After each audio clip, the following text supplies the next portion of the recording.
Selamat petang, salam sejahtera. Terima kasih karena bersama dengan saya di Nazilin Unity Channel. Ini isu yang paling hangat berlaku di Malaysia beberapa tahun yang lepas dan telah dibongkar semula hari ini. Wow! Bagi Anda yang masih ingat ataupun bagi Anda yang masih lagi terkejut dengan pendedahan beberapa waktu yang lepas, kalau kamu masih ingat satu kes yang berlaku di mana seorang pegawai jabatan air ataupun pengarah jabatan air yang telah pun disiasat oleh SPRM telah menggemparkan Malaysia. Pada waktu itu, kalau saya tak silap, Anda mungkin masih ingat ketika serbuan dibuat di rumah suspek, duit wang tunai ditemui di pelbagai tempat. Ada yang kata duit itu di tempat ini, duit itu di tempat itu dan sebagainya. Terlalu banyak duit. Hari ini satu pendedahan yang luar biasa berkaitan isu tersebut yang sudah lama kita tunggu-tunggu. Sila tinggalkan komen Anda. Bagi yang Anda kali pertama mengikuti channel ini, tekan butang subscribe itu percuma. Tolong bantu tekan butang subscribe. Saudara-saudara sekalian, kita sebenarnya pernah dikejutkan dengan pengarah jabatan air daripada Sabah yang melampau kekayaannya satu ketika dahulu. Hari ini, berita daripada FMT menyebut bekas pengarah jabatan air dibayar RM 1,3 juta selama 11 tahun. Mahkamah diberitahu. Seorang saksi dalam perbicaraan kes rasuah jabatan air negeri Sabah berkata, beliau memberikan wang kepada pengarah agensi berkenan ketika itu, yaitu Awang Muhammad Tahir, Awang Muhammad Talib, RM 1,35 juta setahun bermula 2004 hingga 2015. Wah! Banyaknya. Satu tahun, bayangkanlah.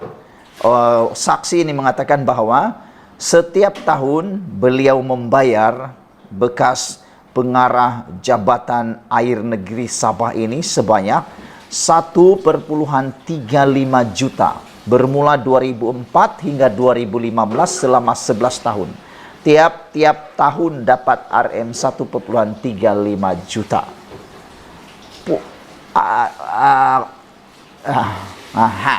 Kelu lidah kita. Tak tahu nak cakap apa. Gaji sudah besar, sudah berpangkat pengarah jabatan air negeri Sabah. Ini bukan satu jawatan yang kecil. Ini jawatan pengarah. Uangnya sudah banyak. Gajinya sudah besar. Apalagi yang dia mau. Tapi tak puas lagi lah kan. Apa yang tak puas, diminta lagi. 1,35 juta setahun. Setiap tahun 1,35 juta. Ini gaji orang gila punya kaya nih. Bagi orang pegawai-pegawai biasa, sampai mati pun tak akan dapat jumlah gaji ini selama setahun. Tak akan dapatlah. Tak akan dapat, boleh kata hampir-hampir mustahil lah. Mungkin itulah sebabnya mereka terpengaruh. Katanya, tindakan itu sebagai tukaran diberikan kontrak kepada syarikatnya. Wong Kok Voi atau Michael, 69 tahun, memberitahu Mahkamah Session Kota Kinabalu bahawa beliau mula membayar wang tersebut sebagai tanda terima kasih selepas Tahir dilantik sebagai pengarah agensi itu pada tahun 2003. Menurut The Borneo Post, Wong berkata, pembayaran dibuat 3 kali setahun dan setiap pembayaran melibatkan RM 450,000 dan dianggarkan telah membayar Tahir sekitar 16,2 juta keseluruhannya. Wow, banyaknya duit, 16,2 juta selama 11 tahun. Kalau ada duit ini tak payahlah jadi pengarah jabatan air lah. Lebih baik dia jadi jadi orang kaya segera. Tapi itulah, sepandai-pandai tupai melompat, akhirnya jatuh ke tanah juga. Itu tepat pada waktunya. Dan satu perkara lagi yang selalu jadi gurauan anak-anak muda pada ketika ini, mereka kata orang tamak selalu untung. Mereka kata orang tamak ni kadang-kadang untung juga. Dan kadang-kadang saya setuju juga. Tapi Benar pada waktunya, orang tamak selalu rugi. Sudah jadi pengarah dengan gaji yang besar, masih lagi tamak nak dapat kaya cepat, ambil rasuah, nah sekarang terpalit dan hidup menjadi amat-amat sukar. 16,2 juta ini kalau disita oleh SPRM, habislah kan, tiadalah duit sudah. Beliau berkata, dana disalurkan itu sebagai penghargaan kerana memperuntukkan kontrak kepada syarikatnya, yaitu Bintang Jaya Enterprise. Jika saya tidak memberikan dia wang, besar kemungkinan saya tidak mampu mendapatkan seberang kontrak daripada pihak jabatan.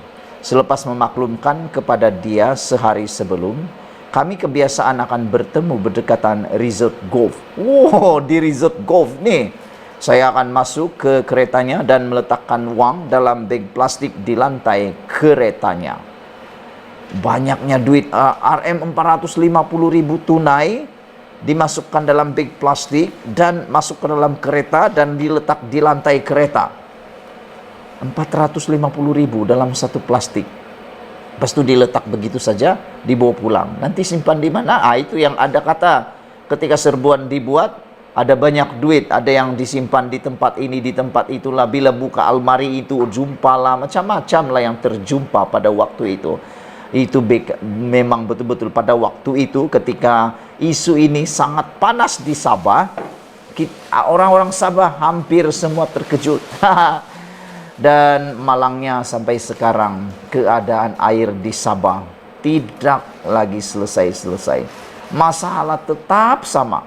Kalau di tempat kami, di daerah Pitas, tidak tahulah bila baru ada penyelesaian air. Masalah air.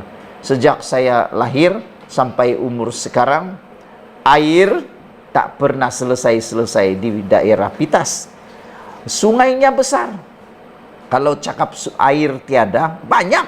Kalau banjir, besar banjir. Sungai besar. Tapi air tak sampai-sampai lagi di kampung.